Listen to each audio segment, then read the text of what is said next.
So what is the best breakfast to reverse insulin resistance and burn fat fast, especially if you can't eat eggs? If you're diabetic or pre-diabetic, the first meal of the day is either the meal that stabilizes your blood sugar or the one that wrecks the rest of your day. Now, I've had a lot of requests lately. Jared, I love eggs, but I can't eat them, or I'm allergic, burned out. My doctor told me to cut back. So in this video, I'm going to show you exactly what I would eat instead, what to buy at the grocery store, how to read labels so that you don't get tricked by healthy foods, and how to build a breakfast that keeps you full, keeps glucose steady, and helps your body heal. Hi, I'm Jared Linder. I'm a registered nurse and health coach, and I've reversed my own type 2 diabetes after being told that medication was my only option. If you stay to the end, I'm going to give you a simple breakfast formula that you can use anywhere, at home, traveling, or eating out, so you never have to guess again. What if the real problem isn't what you're adding to breakfast,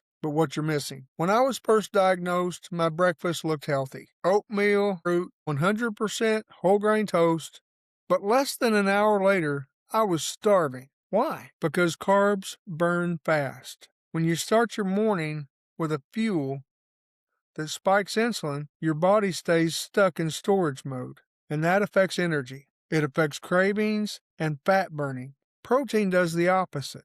It stabilizes. So what are some egg-free protein options? Full fat, plain Greek yogurt, cottage cheese, leftover steak or chicken, smoked salmon, or maybe a TDR protein smoothie. If you email me, I'll send you the recipe.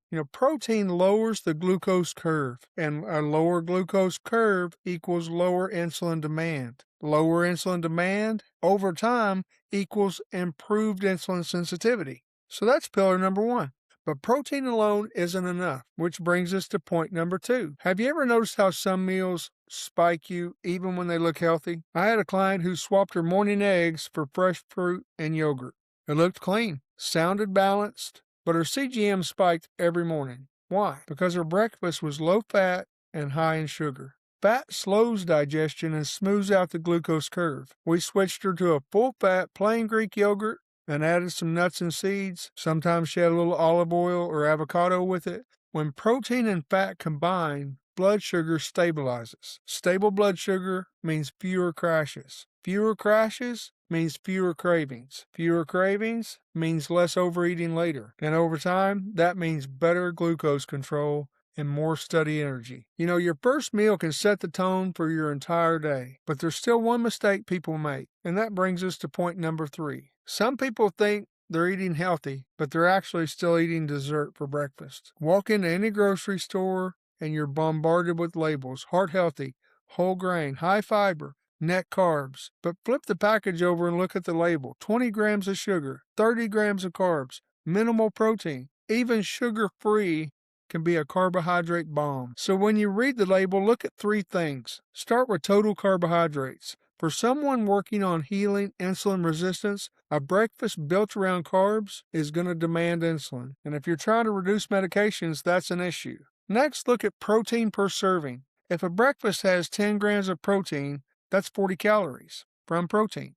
Now compare that to the total calories of the food. If the food is 300 calories total and only 40 are from protein, that's not protein dominant. For metabolic stability, aim for protein providing at least 30 to 40% of the total calories. And finally, look at the ingredients. If any of the ingredients are cane sugar, brown rice syrup, fruit concentrate, oats, wheat flour, it's carb dominant. Here's a simple rule. If carbohydrates outweigh protein, it's not a stabilizing breakfast. Protein-forward meals reduce the glucose curve. Carb-dominant meals elevate it. Give your glucometer the final vote.